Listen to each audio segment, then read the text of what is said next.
Welcome to episode 7 of Let's Play Civilization 3 Play the World. Okay, well, since we lost our temple there last time due to budget concerns, we're just going to have to build it again and let the worker do his thing. And you see the boat will not explore voluntarily in foreign territory. You have to send it there manually, which I'll do. I'll explore manually for a while, and you can see this barbarian encampment is getting attacked by the Mongols. Would have liked to attack that myself because of the gold it would have given me. Now the Chinese are complaining that I'm sending a boat into their territory, but I'll be out of it soon. I'm trying to see if I can buy polytheism from them, but the price is a bit steep especially for this early on. I can't really afford to lose that much money. So I continue exploring. My catapult is ready. Not sure if they had catapults in the actual ancient times. I think they probably did, but I'm going to send them to that city because I think that city there would most likely be the first line of defense in an attack from the Japanese. Although, one thing about this game is that they don't often attack the city you think they will. They'll find a city that's weaker than the others and attack that instead. But it's good to be prepared. Alright, now I have a swordsman. He is an offensive unit, a very good unit. He has an attack of 3 and a defense of 2, which means he is also a defensive unit in a pinch, but mainly an offensive unit. It's good to have him there. I'll probably build more after I build settlers. Now, I'm going to build a harbor there. Harbors are very helpful because they allow you to trade with any other city that has a harbor on the same body of water. Now I'm going to send this guy to automate in that city alone. That means he will never go more than 2 squares away from the city itself, which is very useful because there's a lot of work to do in that city there. Alright. It's been built. I need another worker. And I'm going to...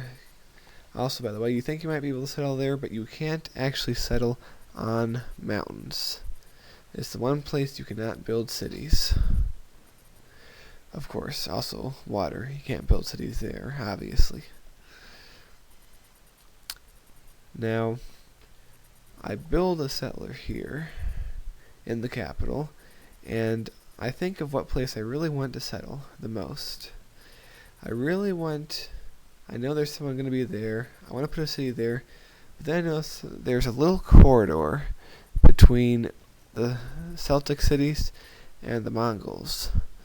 So I want to stick my settler in there until I realize I just made one that's much closer. I would rather have them do it. So I send them to the spot. And on my next turn I send the other settlers somewhere else. Now you can see we've encountered a barbarian galley. Most likely they're going to attack us because they just can't resist. We'll probably win, but you never know. We did lose that other skirmish. Oh, there we go. We sunk them, but we did sustain some damage.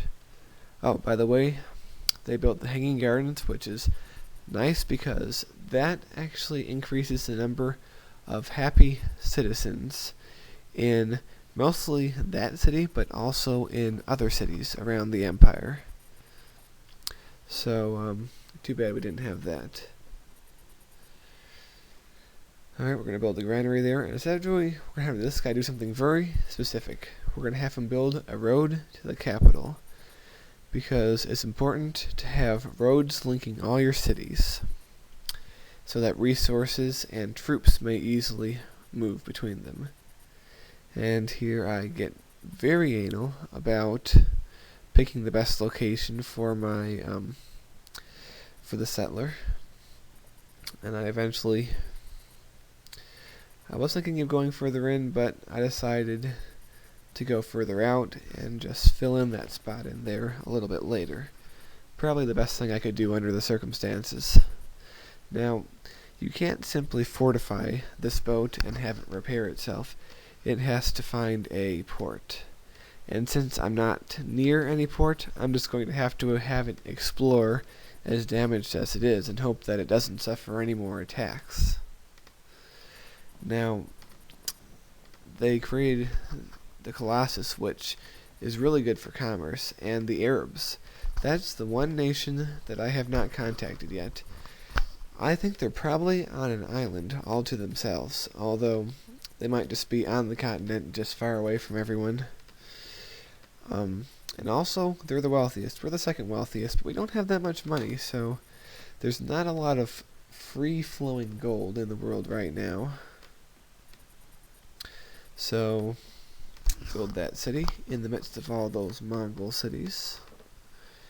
And, of course, build a temple to get as much territory as I can.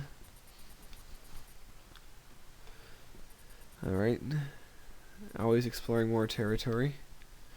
Pretty soon I'll be out of the Chinese waters and into the Japanese. Japan's annoyed. I'm not exactly sure who is in their territory. See, they have at least 5 techs that I don't, and that's a problem. And see, I can't trade luxury resources yet because there's no road between Japan and I.